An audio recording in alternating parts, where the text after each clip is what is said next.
Nothing says summer in New England quite like a lobster roll. And with all due respect to Connecticut's warm, buttered approach, Maine's version of the iconic seafood sandwich, toasted bun, cold lobster, maybe a little bit of mayo like they do here at Red's Eats in Wiscasset, one of our favorite spots, is just that, iconic.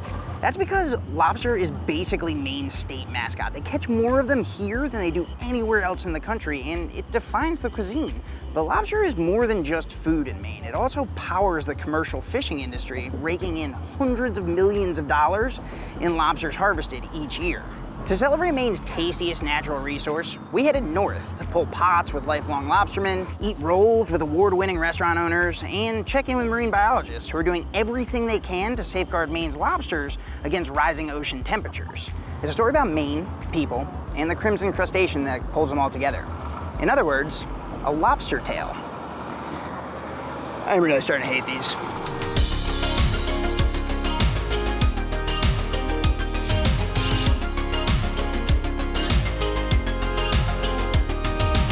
My name's Sonny BEAL. I'm a lifetime lobsterman. I've been lobstering since I was 12. We're here on my wharf at BEALS Island. It's an island off the coast of Maine in down East Maine, about halfway between Bar Harbor and Canada. I grew up lobstering with my father pretty much since I was old enough to put a pair of boots on. I was aboard the boat. My grandfather was a lobster fisherman. I'm third generation.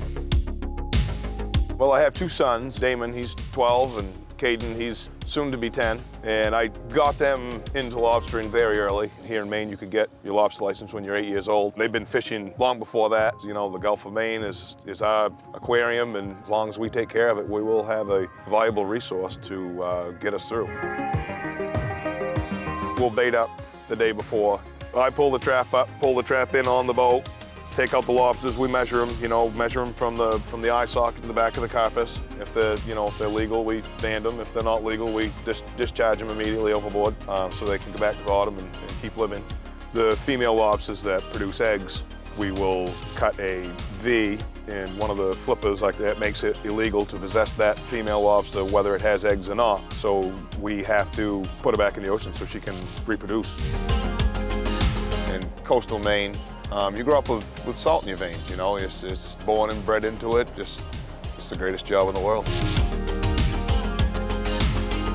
I think it's really neat that, something that I catch off my boat and bring into BEALS Island and sell, to the dock, and a lot of them stay right here in Maine. They go to the fancy restaurants, but the local seaside mom and pop takeout shacks, that's where it's at. That's where it's natural.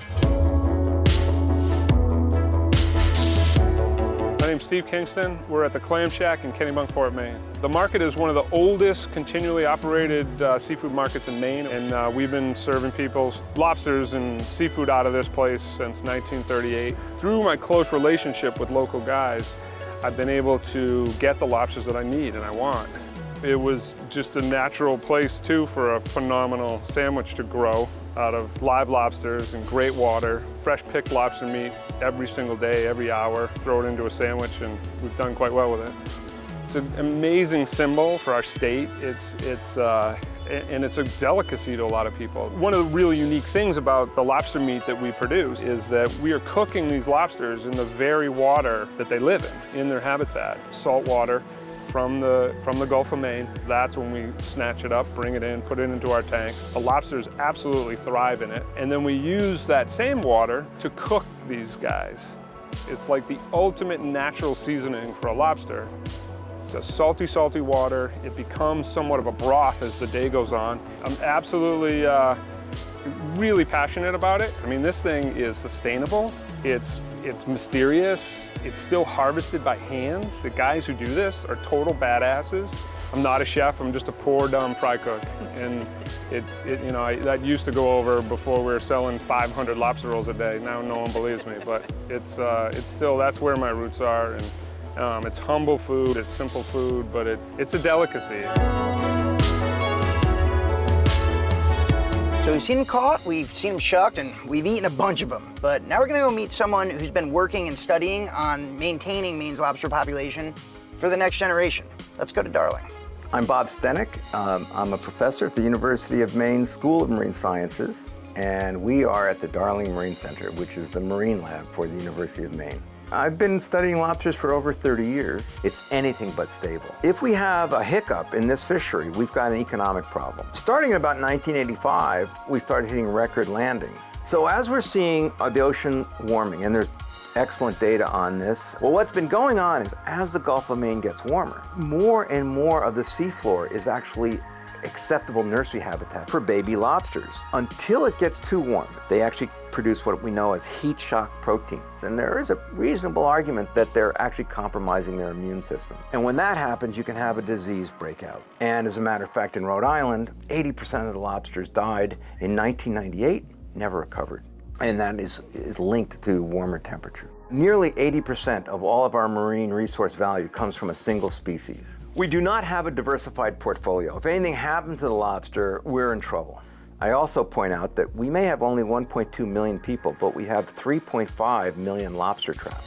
So this is serious because we don't have a plan B. The very fact that we have working waterfronts with a lot of lobster boats in these harbors is because this has become an increasingly valuable species. 20 years ago, all they did was biology. You know, you want to figure out how larvae develop, and we can do that in a microscope. Now we realize that humans are part of this ecosystem. And how do you deal with all that? It's not just the biology, it's the people who depend on them. So there's no shortage of things to study, and there's no shortage of a lot of concerned people who have a lot invested in the coast of Maine.